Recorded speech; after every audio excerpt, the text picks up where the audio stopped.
it again. We're going back to Omaha. And it's on to the College World Series Final. The 2015 National Champions.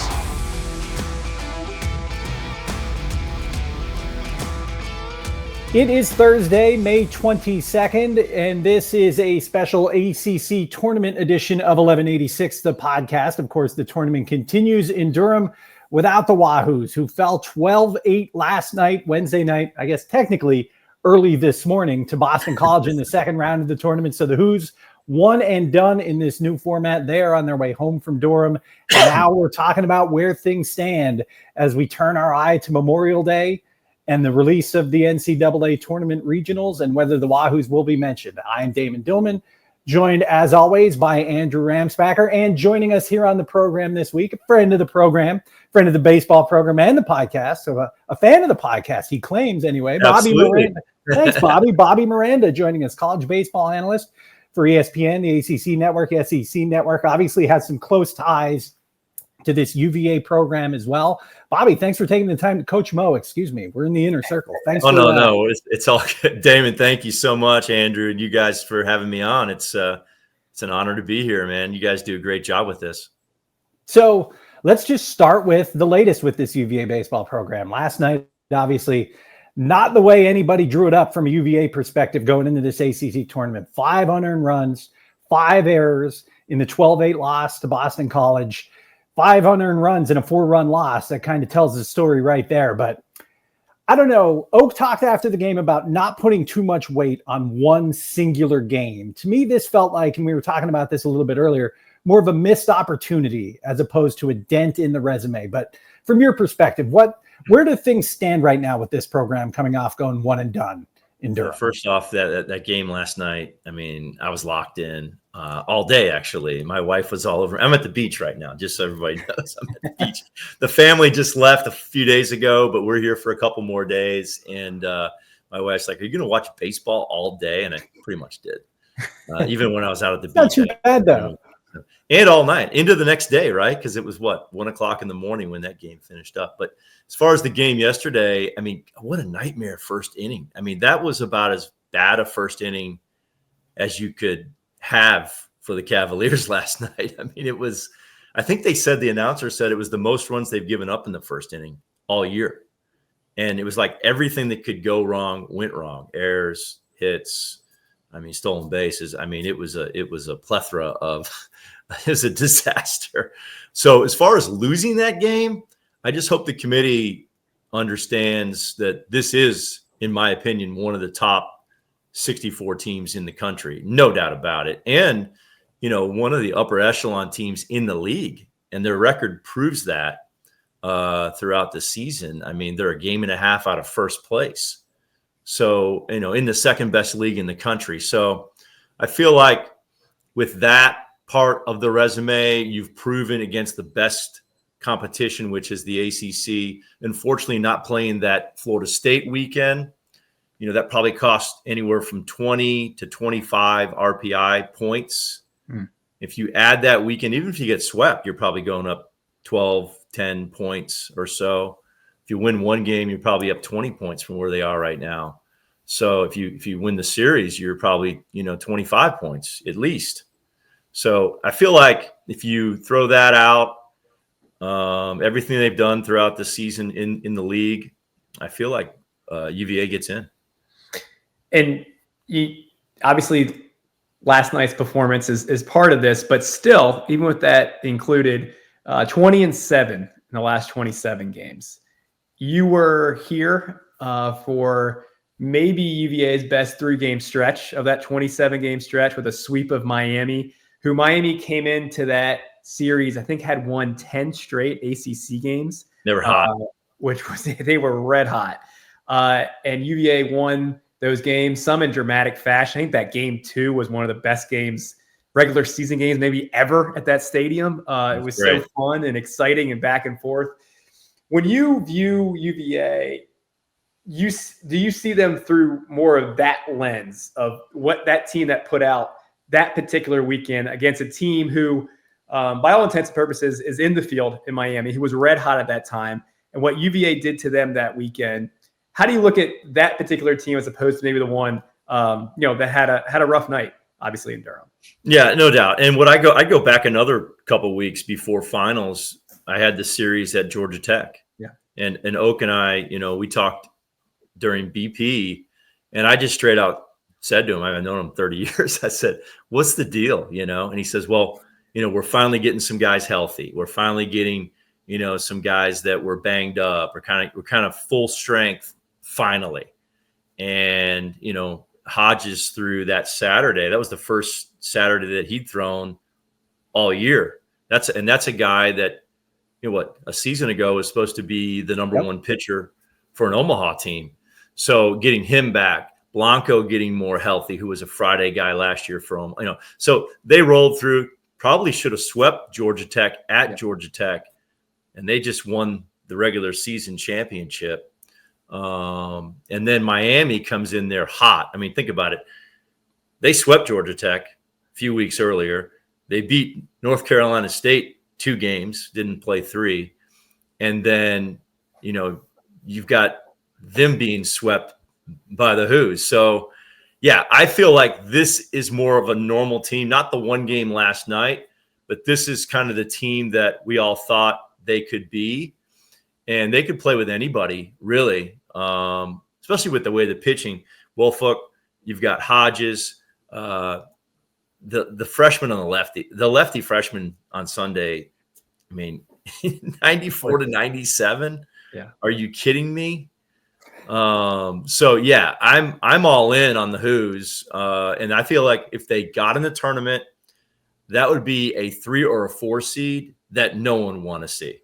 Like, you ask anyone in the country, hey, Virginia, you want them in your regional? I'm telling you right now, absolutely no way, because that is a strong team. Offensively, we know what they can do. Defensively, players all over the place. High draft picks too. And yeah, I feel like they need to get in because they are one of the best teams. I guess that's the bottom line. How much value do you think there is in, obviously we're talking about how this is a preseason top 10, top 5 team in the country that down the stretch has played like a top 10 team in the country. How much value do you think the committee might put in sort of that momentum down the stretch and who this team has evolved into down the stretch and playing its best baseball as we get into May? And also, how much value is there to just that UVA brand, just who this program is? This is a program that's gone to Omaha 3 of the last 4 years, that has a national championship in its rearview mirror not too long ago, 10 years ago now. How much those two factors, how much can those two, whether it's the momentum, whether it's the name brand, how much can those two factors maybe play to UVA's benefit in this conversation? Damon, I think those are 2 great points. I really do. I mean, I think that is important to the committee, especially those last 20 games. They always looked at that, in the years that I was coaching. It was like, how well are you playing in your last 20 games? If you were kind of on that bubble or whatever. So obviously they're playing very well. I think I text Oak, 2 days ago. I say, hey, good luck, in the ACC tournament, and their whole staff actually. And they were 9-3 in their last 12 ACC games before last night. So, I mean, not just only their last 20 games, but that's a dominating record in the ACC in their Final 4 series. So, yeah, I feel like that's huge. The brand is huge. But here's the only issue that I can see that would counter that. If there are a lot of Cinderella teams in these tournaments, especially from the mid-major leagues, where it's a 1-bid league and then the top team that probably would get in with a high RPI would take away that spot. If there's a bunch of that, I could see some of these Power 4 bubble teams getting kicked out. That's the only thing, that might keep them out. Although I will say this new format, I've been watching the SEC and the ACC with these one and done deals. Boy, it's interesting, right? They're knocking out some teams that I don't know if the Cinderella is going to make it. You know what I mean? Because it's a double buys and all that kind of thing. So I got a feeling the Power 4 is probably going to play out pretty true. It's just what's going to happen in the mid majors. Yeah, you raise a good point, because this is a new format, right? Obviously, we have more of an expanded ACC. We go to the single elimination. I remember it wasn't, we think back to 10 years ago when UVA won the national championship. It played 4 games in Durham that week because they had to play a playing game to get into the main tournament. And then they were part of that 3-team pod. And they lost all 3. They won the playing game. Josh Spores nearly threw a perfect game, I think, in a 7-inning run roll game. And then they lost all 3. So similar vibes, right? Had to sweat out a little bit on Selection Monday. And then obviously we know what happened over that next month.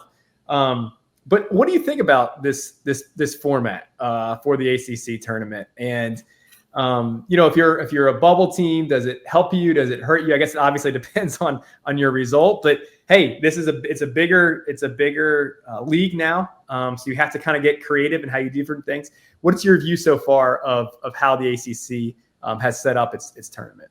I really like it. I really like all these new setups in the league. I just do not like pool play at all. I've never liked pool play. My last year in the ACC as an associate coach at Georgia Tech is when they started pool play, and I was very, very against pool play. I thought that was, people were trying to set that up to get RPI points, and I thought that it really, really was weird.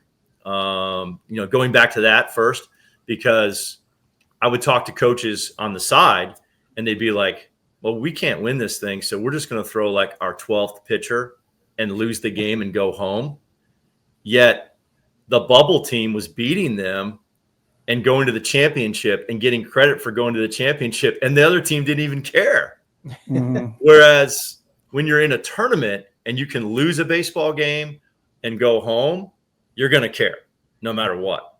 I don't care if you're the number 1 team in the country.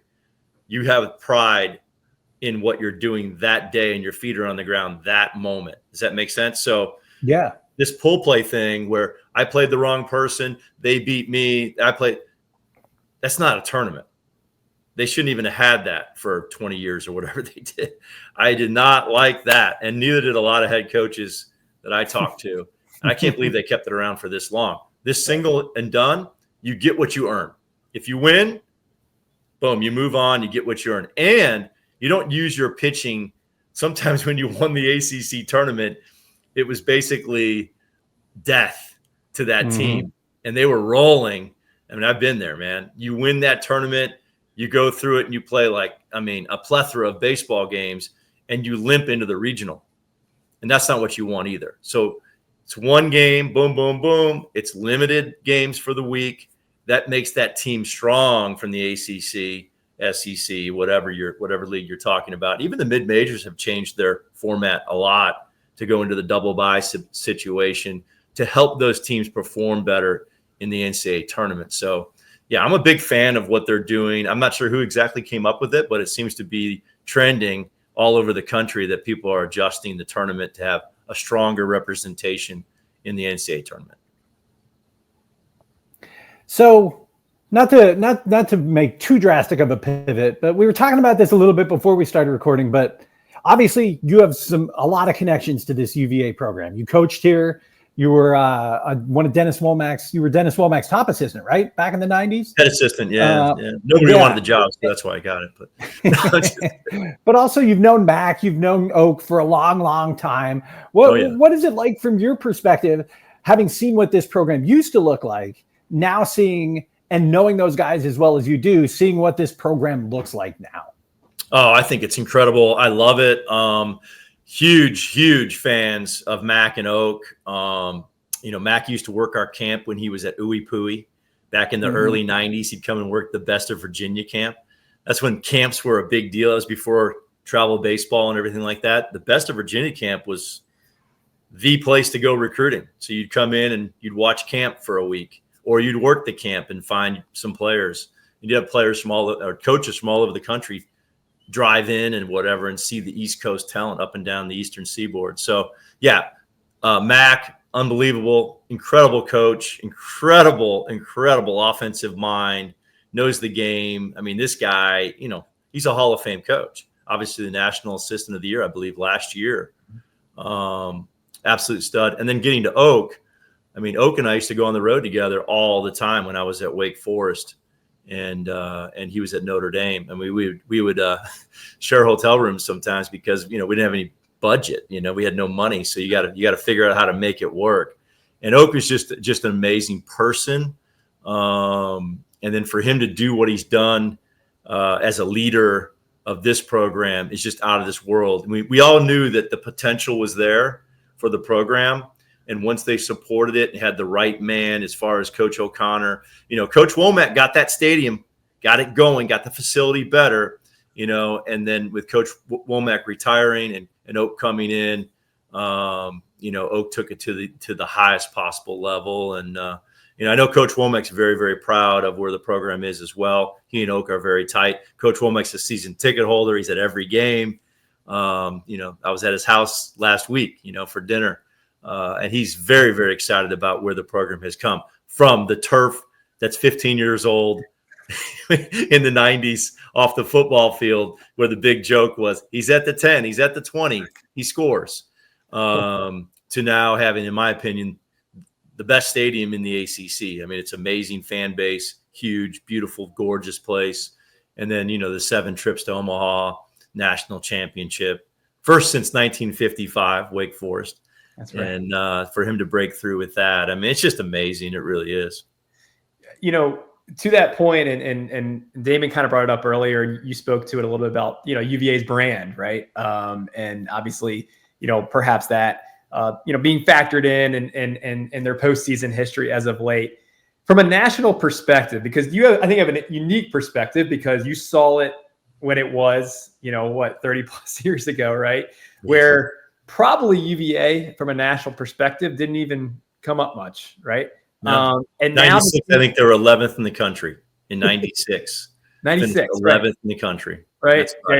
With the ACC tournament championship run, right? They had in 96 with Javier Lopez and Seth Greisinger, and a lot of those guys. Pat Daneker. Yeah. So to think about it, you had that one obviously great run in 96, but beyond that, there wasn't that national recognition for it. Now that you work kind of in college baseball media, what's it like to you just to hear UVA's name being brought up all the time as a national powerhouse, and considering where it came from? Because you saw it with the turf field. You said you remember when they were going to shut down the program, right? So, yeah, they were literally going to. I was here, I just to give you the story. I was here, and I was making I made $10,000 a year. Then they raised me up to $5,000 a year because our other assistant was making, or $15,000 a year because the other assistant was making $5,000 a year, Steve Heon. And so, yeah, $15,000, and they're going to drop baseball. And Coach Womack, a lot of people don't understand. Coach Womack was the assistant athletic director in charge of game management and the head baseball coach. Mm-hmm. Assistant athletic director and the head baseball coach in the ACC. We're not talking about high school baseball here. We're talking about ACC baseball. So he was in charge of all football game management, basketball game management, soccer, lacrosse. Think about that. It's unbelievable that he was doing that all fall, and then in the spring they'd free him up. To see where it's come from, that and 6 scholarships. Everyone had 13. The recruiting budget was $2,500. For forever. I think it was that when Oak took it over and it jumped to 60. He told me that the first day. To see where it's come from, it blows my mind every time I walk onto that stadium or into that stadium, because it's in the exact same spot that the worst facility in the country was located. The trees are still the same. The evergreen trees that surround the outfield fence are the exact same trees from 1990. It blows my mind. And I talked to the players.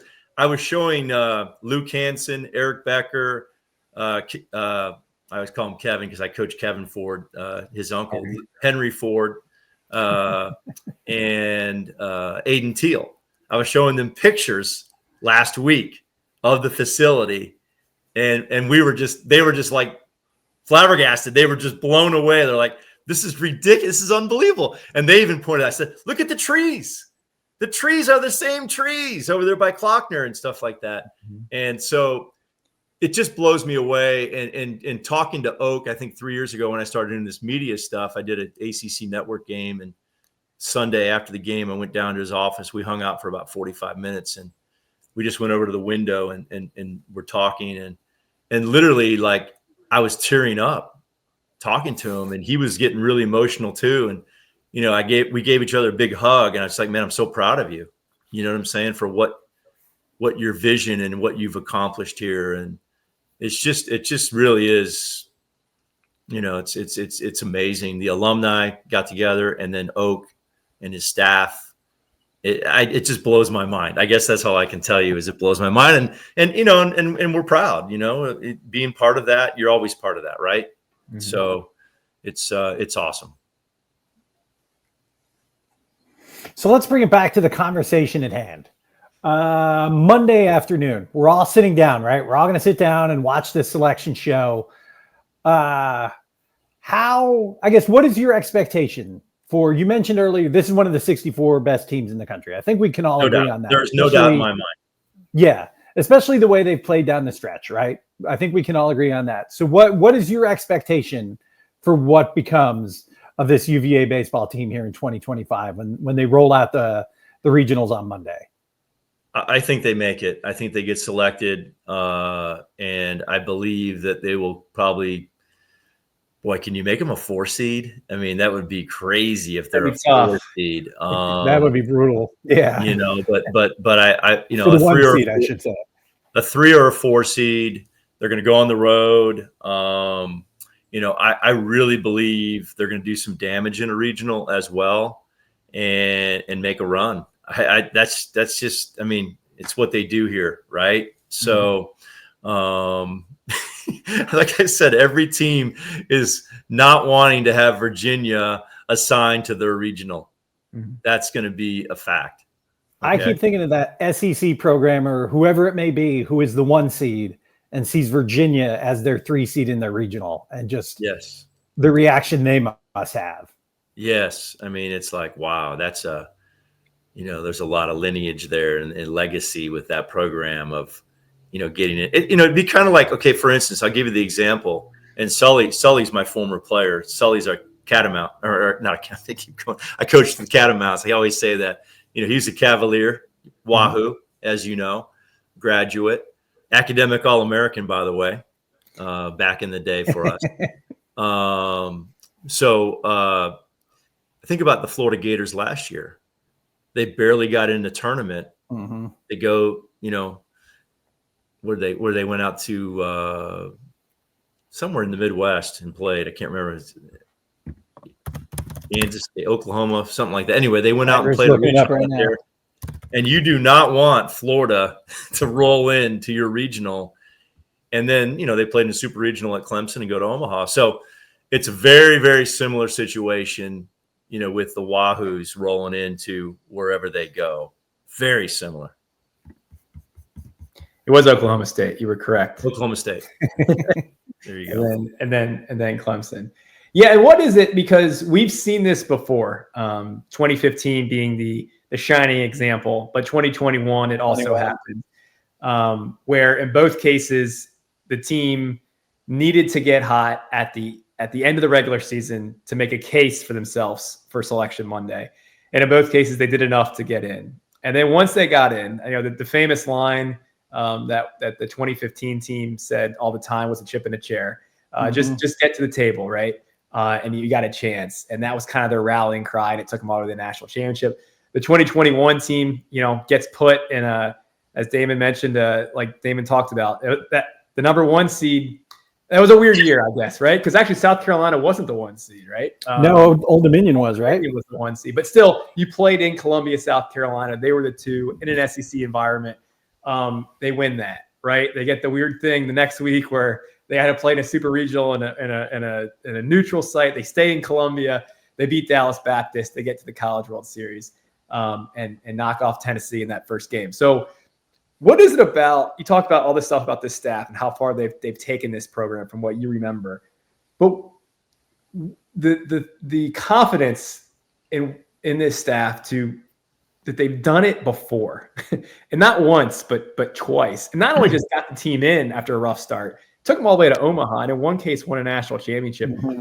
What do you think it is about these guys that they get team after team that despite how dire it might look like in some point of the year, they kind of figure it out. And when they figure it out, it means trouble for their opponents in a potential NCAA tournament field. Andrew, I would say that's easy. One word: experience. And experience is something that, you can't read in a book. You can't find on Twitter or Instagram. I mean, you actually have to live those experiences to get the knowledge, the know-how to, have a leg up, an edge. And I feel like, when I say experience, I mean, because I'm 60, so I'm going to just tell you straight up, it's about succeeding and failing. Does that make sense? Like the failures where you really learn a lot, that's your greatest asset, the adversity.